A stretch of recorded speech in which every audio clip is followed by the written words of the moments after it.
અપેક્ષાઓ છે ને એ વધતી હોય. મેં તો ઘણા બધા પરિવારો એવા જોયા છે કે ઘરની અંદર મિક્સર બગડી જાય ને, બિચારી વહુ હોય ને કઈ કઈને થાકી ગઈ હોય કે બા મારે મળવા જાઉં છે, બા મારે મળવા જાઉં છે, તરત ના પાડી દે કે ના ના ના ના મળવા જ નથી જવાનું. મિક્સર બગડી જાય ને તરત એમ કે વહુ બેટા મળતા આવો, નવું મિક્સર લેતા આવો. સાંભળ્યું છે.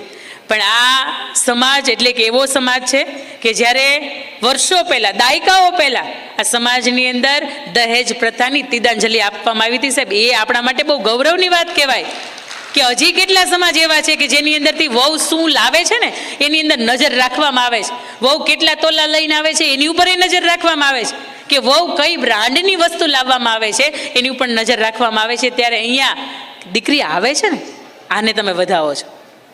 આને રિલેટેડ પણ મારે તમને એક વાત કરવી છે. એક બાપ વગરની દીકરી હતી.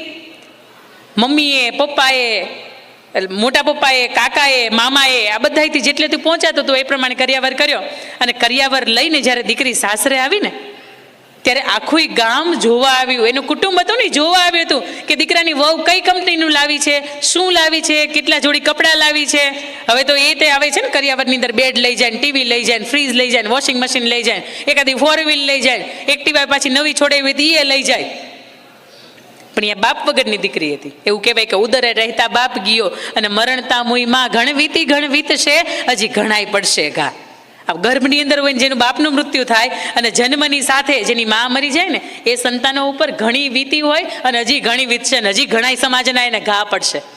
દીકરાની વહુ છે એ પરણીને આવે છે, એ કાંઈ બોલતી નથી, ચૂપચાપ અંદરથી પોતે મૂંઝવાયા કરે છે. પણ એના સાસુબા બહુ સારા. એટલે સાસુબાએ તરત એવું કીધું કે બાયું, એ હું લાવી છે એની કરતા એ કેટલું છોડીને આવી છે એની ઉપર તમે ધ્યાન રાખો ને તો તમને મજા આવશે. મારે પણ સાહેબ તમને આ માધ્યમથી એ જ કહેવું છે, આર્થિક અપેક્ષાઓ જ્યારે ઓછી થઈ જાય ને ત્યારે એ વ્યક્તિ જે આવી છે ને એ જે વ્યક્તિત્વ તમારા માટે આવ્યું છે ને એની તમે એને નોંધ લેતા શીખી જાઓ. પણ તમને એમ થાય કે એ શું લઈને આવી, ઓહો અમાયથી 15 તોલા આપી દીધું કન્યાદાનની અંદર 2 જ તોલા આવ્યું. પણ એની જે વ્યવસ્થા હતી, એની જે મજબૂરી હતી, એની જે આર્થિક સમસ્યાઓ હતી, પણ છતાં એ પાત્ર તમારે ત્યાં આવ્યું છે ને આ બહુ મોટી વાત છે. એના પછી વાત નંબર 4 મારે કરવી છે, કુટુંબ અને જીવનશૈલીની અંદર પણ તફાવત. ગામડે દીકરી નહીં દઈએ, 4 વ્હીલ નહીં હોય ને અમે દીકરી નહીં દઈએ, સંયુક્ત કુટુંબ હશે ને અમે દીકરી નહીં દઈએ, ઓછું ભણેલું હશે ને અમે દીકરી નહીં દઈએ. એ પીતો હશે ને તો કે હાલશે, એ લથડિયા ઘરે ખાતો ખાતો આવતો હશે તો કે હાલશે, બંગલો છે ને, મર્સિડીઝ ગાડી છે ને, આ મહત્વનું છે. પણ જેણે જેણે સાહેબ આટલી વાતને મહત્વ આપ્યું છે ને એ ખૂણામાં એના ઘરની જે દિવાલો હોય ને દિવાલની અંદર ધબ્બા પડી ગયા છે. કારણ કે માથા ભટકાવીને રોયા છે. એટલે 10 વર્ષ પહેલા મતી મરી ગઈ હતી આપણી કે આવું જોયું ને આવું ન જોયું. જે પરિવારની અંદર સંપ્રદાય હોય, જે પરિવાર ધર્મની સાથે જોડાયેલો હોય, જે પરિવાર ઈશ્વરની આરાધના કરતો હોય ને સાહેબ એમાં કાંઈ જોવાનું ન હોય. આપણને ખબર જ હોય કે આપણે કોઈ દી ભલે માથું મસ્તક છે આપણું ભગવાનની સામે નથી નમાયું, પણ જે પરિવારની અંદર જાઓ ને ત્યાં આપણે માળા કરતા થઈ જાઓ, ત્યાં આપણે સવાર સાંજ ધૂપબત્તી કે દીવાબત્તી કરતા થઈ જાઓ, ત્યાં આપણે પૂનમ ભરતા થઈ જાઓ, ત્યાં આપણે માતાજીના મંદિરે એક વખત વર્ષની અંદર જાતા થઈ જાઓ કે ત્યાં આપણે કદાચ પૂરાના નિવેદ આવતા હશે ને તો એ પણ આપણે આવતા થઈ જશું. જ્યારે આ જીવનશૈલી જ્યારે 2 પરિવારની અંદર હોય ને ત્યારે પણ એમાં બહુ મજા આવે.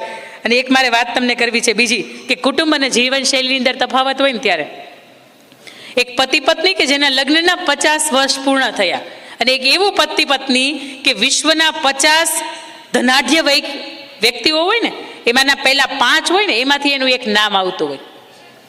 લગ્ન જીવનના 50 વર્ષ પૂર્ણ થયા, આવું સરસ મજાનો સમારંભ કોઈ વ્યક્તિ છે ને ગિફ્ટ આપવા માટે આવે, પણ એની પોતાની 50 અલગ અલગ કંપનીઓ કે એના જનરલ મેનેજર, એના CEO, વિશ્વના ટોપ લેવલના વ્યક્તિઓ છે એમને મળવા માટે આવે. પણ જ્યારે પત્રકાર પરિષદ યોજાણી, આવી રીતે એના હસબન્ડ અને વાઈફ બેઠા હતા, એની સામે એક માઇક પડ્યું હતું અને કોઈ પત્રકારે એવું કીધું કે તમે સુખી દાંપત્ય જીવનના 50 વર્ષ સરસ રીતે પૂર્ણ કરી શક્યા, આનું રહસ્ય શું છે? એટલે એ જ સમયે જે એના પતિ પત્ની બેઠા હતા ને એના પત્નીએ તરત આંચકીને માઇક લઈ લીધું ને એવું કીધું કે હું બોલું. પણ એના પતિના ચહેરા ઉપર જરીકે કાંઈ ફેર પડ્યો નહીં.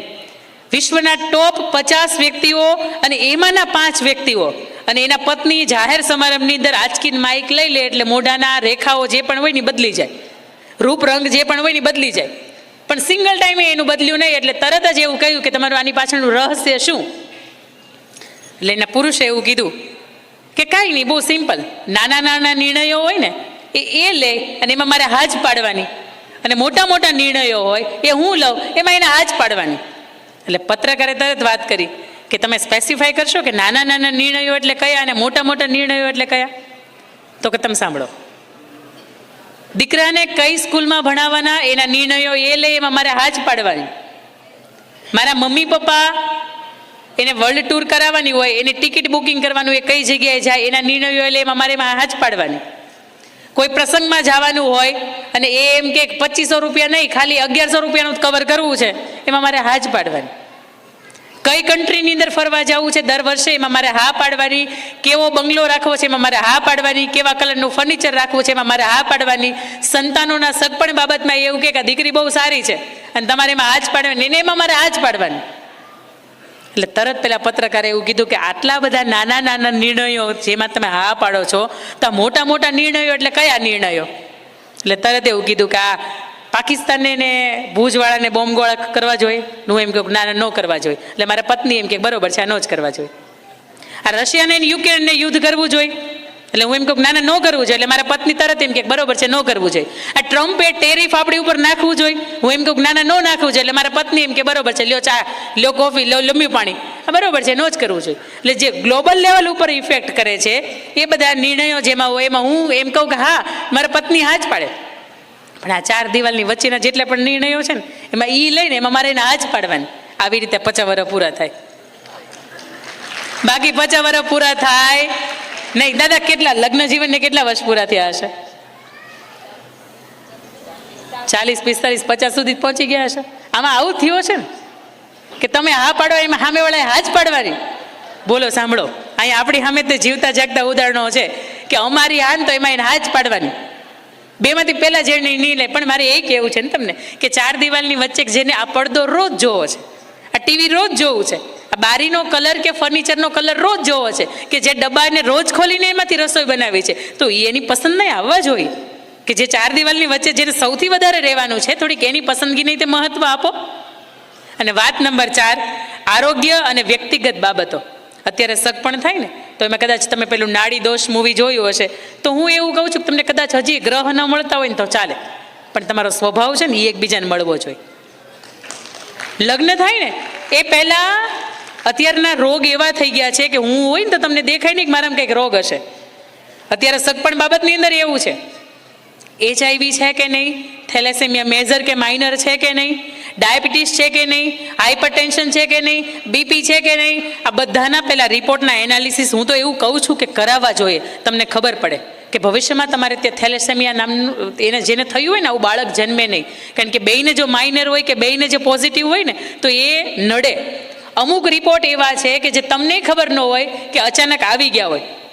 પણ જ્યારે સગપણ કરો ને ત્યારે તમે કેમ બધું ખુલ્લા દિલથી કહો છો કે હું અંજાર રહું છું, હું ભુજથી રહું છું, આ જગ્યાએ મારે નોકરી છે, મારા પપ્પા મમ્મીનું મોહાળ છે, મારે વર્ષની આવક આ છે, તો ત્યાં દિલથી એવું કહ્યું કે મને ડાયાબિટીસ છે.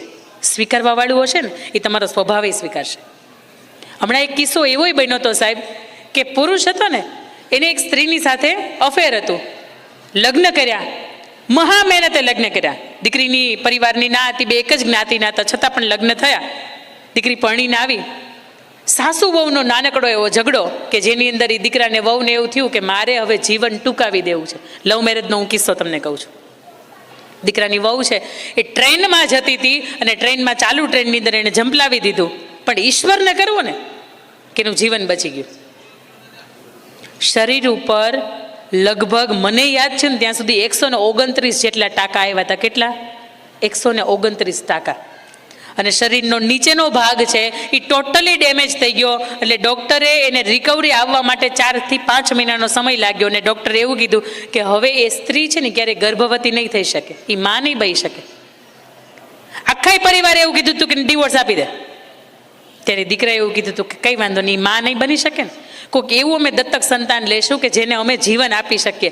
પણ એ માં નહીં બની શકે, આવી એની પોતાની શરીરની તકલીફ થઈ એટલે મારાથી એને હવે ડિવોર્સ અપાય નહીં.